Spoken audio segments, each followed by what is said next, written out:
are listening to I Am Refocused Radio with your host, Shamaya Reed.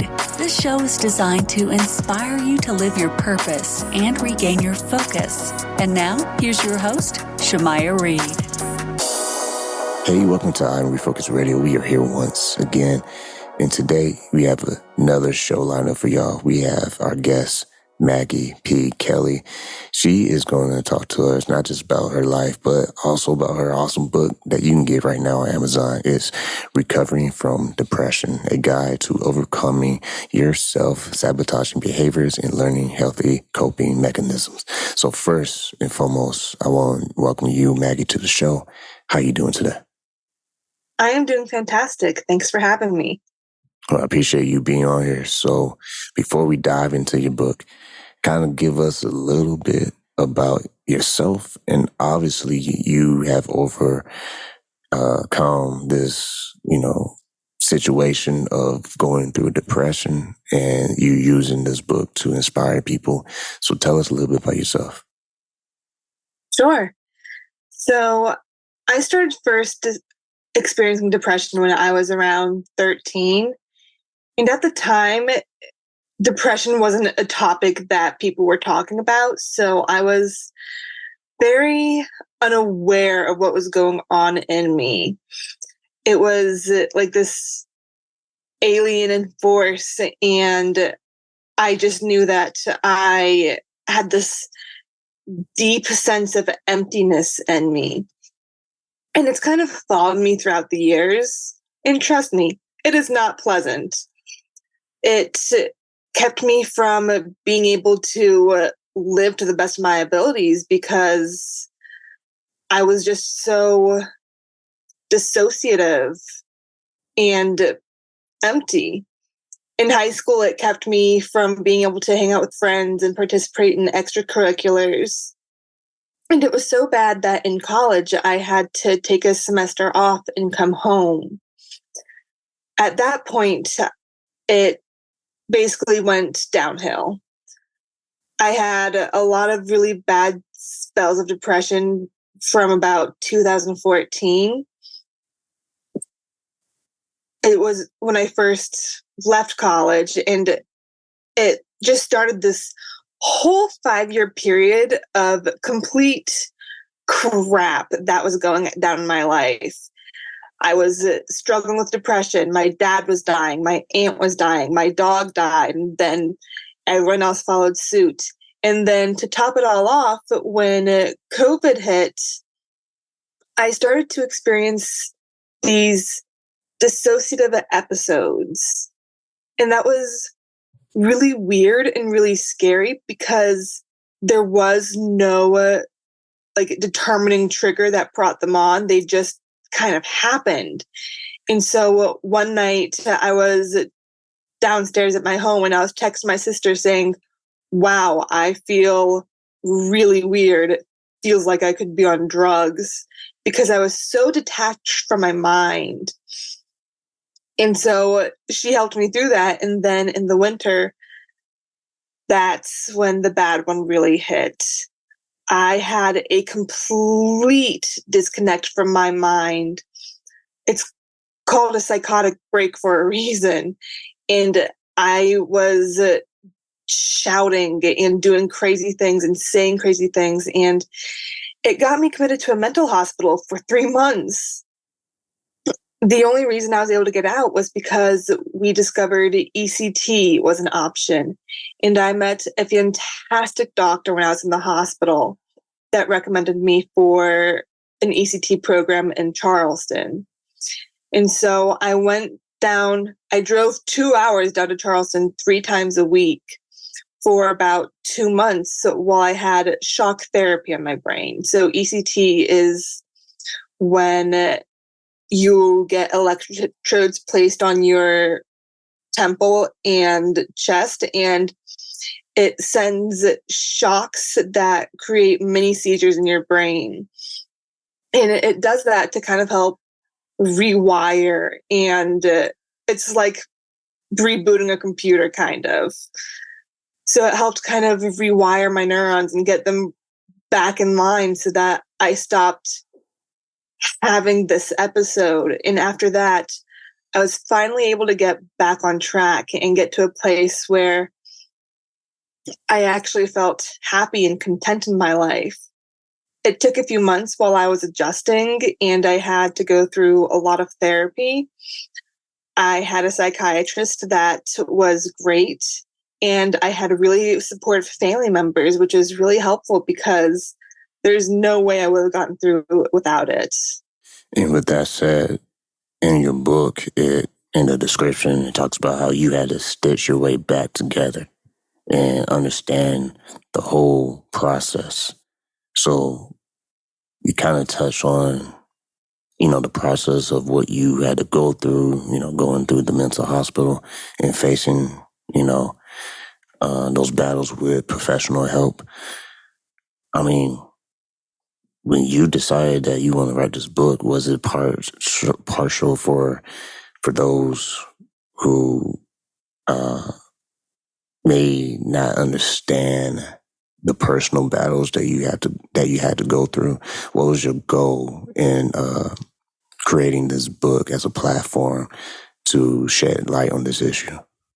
So the book kind of ended up being a bonus. When I was in the hospital, it was a really rough time, and the nurses often thought that I was acting out for attention, and I wasn't.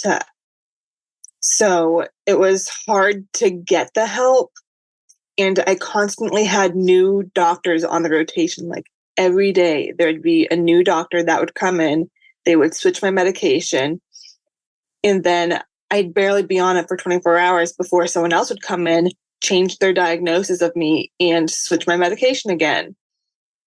So after I was finally able to get out of that process and get out of the hospital,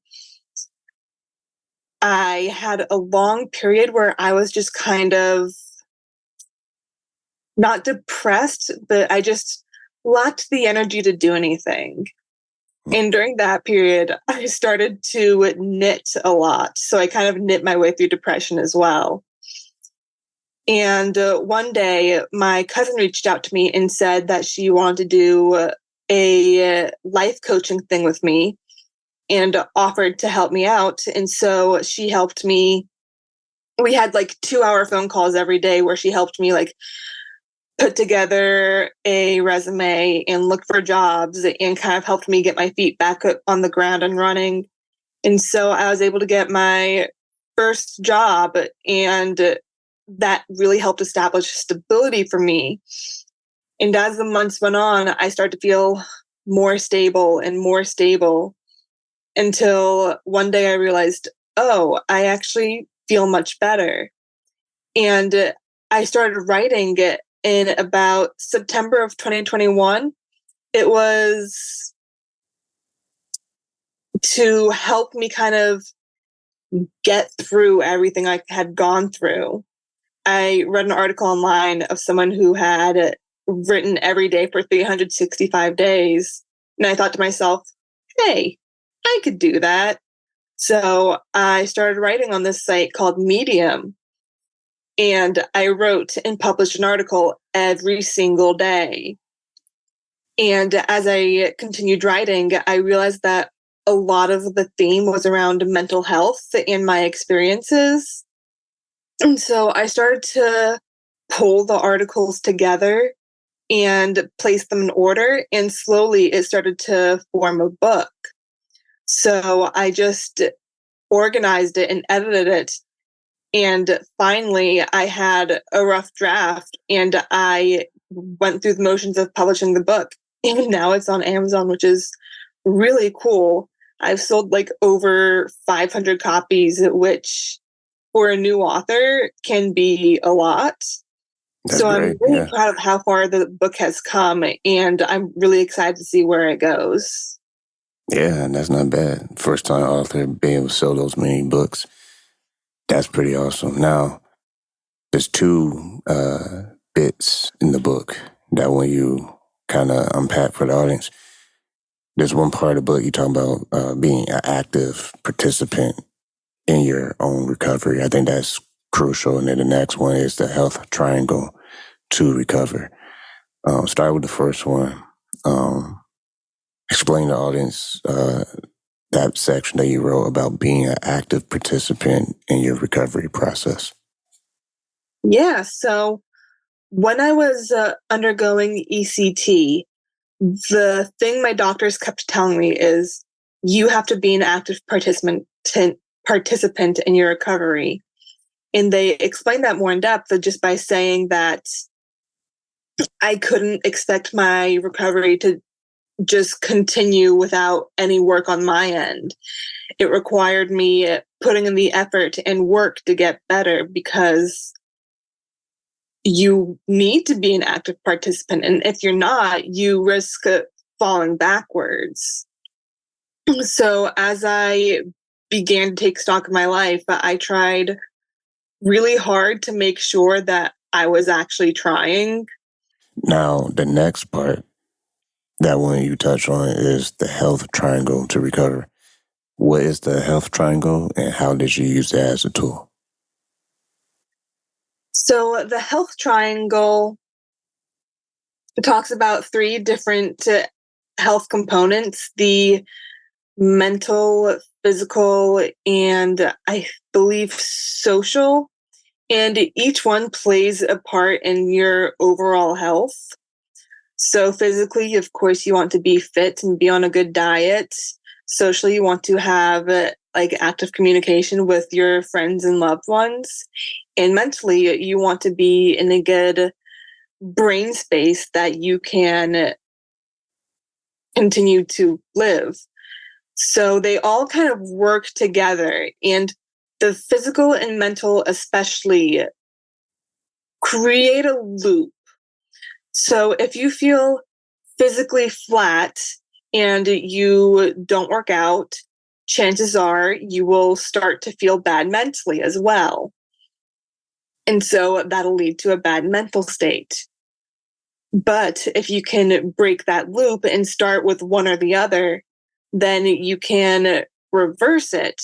So if you felt bad mentally, you could break it by deciding, hey, I'm going to go for a walk, or hey, I'm going to journal and see where this goes.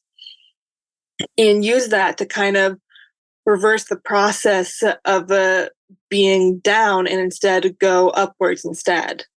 Once again, you listen on Refocus Radio talking to our guest today, and you can go get her book, Recovering from Depression. It is on Amazon. Recovering from Depression, a guide to overcoming your self-sabotaging behaviors and learning healthy coping mechanisms.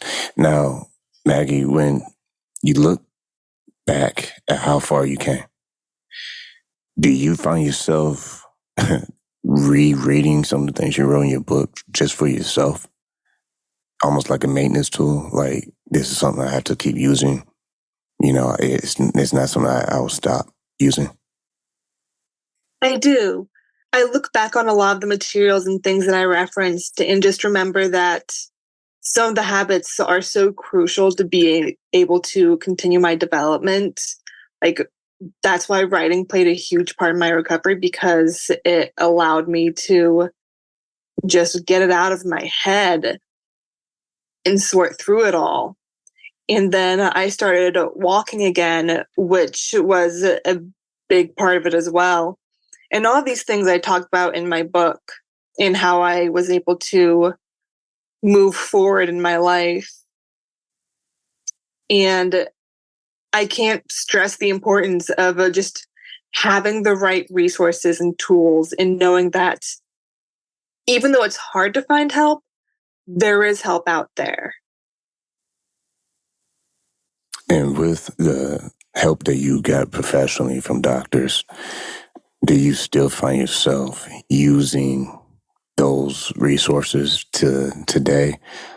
Or are you doing well off on your own to where you don't have to go back to that?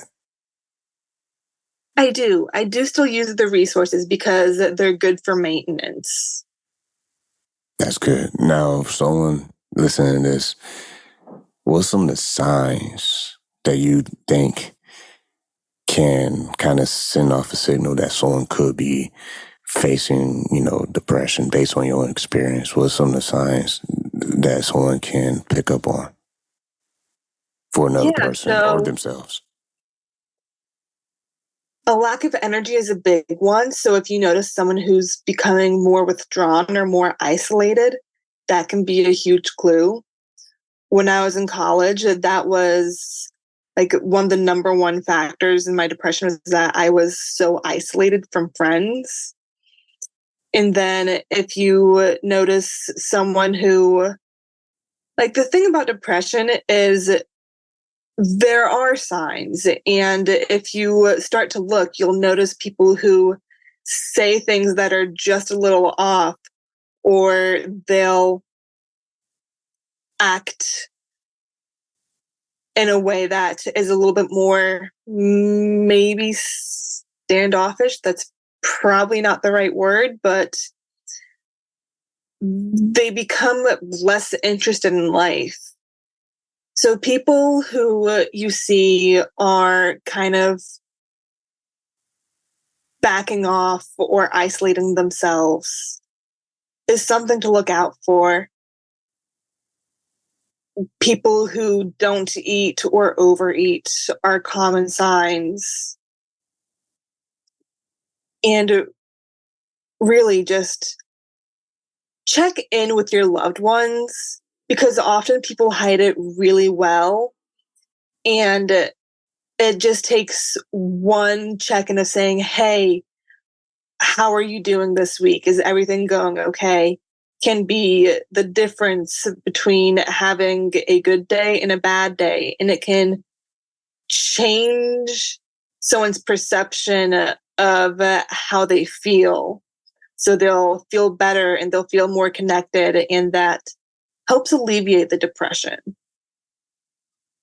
Yeah, it's interesting because, I mean, I don't know if they do it more often today, but I remember when I was in school, this wasn't a topic that anybody really talked about, you know. This wasn't a subject that, teachers would go over. So, with that being said, do you know if this is something that is being discussed more often, especially like college students? Are there more groups? Are there more programs, nonprofits or just in general resources where they have these types of discussions so that people can pick up on these things, whether it's themselves personally or, like you said, someone that they know? Right. So mental health is still so stigmatized, which is unfortunate. I do think the conversations are getting a little bit better. As a culture, I think we're talking about it more and how it plays into the workplace and everyday life. It's still not perfect and has a long way to go, but progress, right? Some great resources I found are the National Alliance of Mental Health, NAMI. So you can go to nami.com, and they have some great resources and tools if you're struggling. And there's also SAMHSA, which is the Substance Abuse and Mental Health Services Administration. And they help a lot with substance abuse as well as mental health. Once again, talking to our guests, you can go to Maggie Kelly. Her website is maggiepkelly.com. You can learn more about her information. She also has a blog that you can check out too. Tell us a little bit about what you're doing today. You have a book that's out, obviously, but what are some of the activities that you do that keeps you just, inspired to keep building, your path forward? I am currently working on a new book. It is unrelated to my mental health, but it's a book that I've wanted to write for a long time. And the idea started when I was in middle school. It is a ghost story about a girl who gets the ability to see the ghost of a missing boy. And that is all I will tease for right now. But I'm planning to have that out somewhere in the fall. And then I'm just a very creative person. So I am also crocheting a lot. And I plan to sell a whole bunch of stuffed animals in the fall. Nice. And you also, on your blog section, you're pretty active all the time. So is that something that you still use as a tool today to actually, express yourself and keep yourself productive and also, show the world, what's on your mind? Yes, I am still actively writing to this day. And so I'll update my blog 2 to 3 times a week. And you can find my stuff both on my website and on medium.com. And that's a paid subscription website that you can see a whole bunch of amazing authors on. When you look at the progress you made, someone who could be going through this right now, I mean, we all know definitely they should, get professional help, but what would you say to that person? I'd want them to know that they're not alone and that there is light at the end of the tunnel. And as annoying as that is to hear, that it will get better. I read a study a few years ago that people who are suicidal, if in 2 years' time, would have their entire life turn around. And so it's really a matter of letting time pass sometimes. When things get hard, you just have to kind of breathe and push through it, because the thing about life is it is hard, and you're way stronger than you know because you make it through each and every day. And the fact that you're still standing is amazing. So if you can get this far, you can keep going. Those great words right there. So for those listening right now, what's the best call to action that you want them to take to not just, support your book, but support yourself? Check out my website at Maggie P as in Pizza Kelly. And you can read all of my work. You can see the projects that I'm working on, and you can hop on my email list to be reminded and get behind the scenes info of what I'm working on. Awesome. And like you said earlier, you do have another project coming later this year, a new book. So they can visit your website once that is released, or you want them to go to your social media pages? You can do both. You can find me on all social medias at Maggie P. Kelly, and then my website. Once again, we've been talking to Maggie Kelly. Go to her website, like she said, MaggiePKelly.com. Check out her book. Check out the new book that's coming later in the year that she's going to hopefully make an announcement. Maybe she might come back on the show and talk about it. But I want to say again, Maggie, thank you for your time. Thanks for having me.